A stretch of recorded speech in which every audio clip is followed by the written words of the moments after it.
Hi friends, இன்னைக்கு என்ன செய்ய போறோம்னா எக் புரிஞ்சி செய்ய போறோம். அதுக்கு ஒரு 4 எக் வந்து நல்லா வேக வச்சுட்டு துருவி வச்சிருக்கேன். இது போல 4-5 டீஸ்பூன் எண்ணெய் ஊற்றிருக்கிறேன். கொஞ்சம் சோம்பு போட்டுக்கலாம், கொஞ்சம் சீரகம் போட்டுக்கலாம். கியூபா கட் பண்ணி வச்சிருக்கிறேன். ஒரு வெங்காயம் பொடி பொடியா நறுக்கினா ஒரு 2 வெங்காயம் போட்டுக்கலாம். ஒரே ஒரு தக்காளி போட்டுக்கலாம். இப்போ தேவையான உப்பு போட்டுக்கலாம்.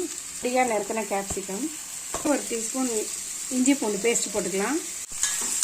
மஞ்சள் தூள் 1/4 ஸ்பூன் போட்டுக்கலாம். அப்புறம் வெறும் மிளகாய் தூள் 2 ஸ்பூன் போட்டுக்கலாம். ஜீரகத்தூள் போட்டுக்கலாம்.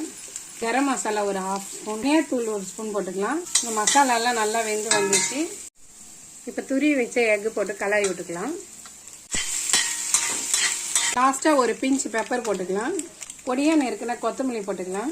அவ்வளவுதாங்க, சூப்பரான எக் புரிஞ்சி ரெடி. இப்போ இது நம்ம சப்பாத்திக்கு வச்சு சர்வ் பண்ணலாம். நீங்களும் இதே போல ட்ரை பண்ணி பாருங்க. தேங்க்யூ.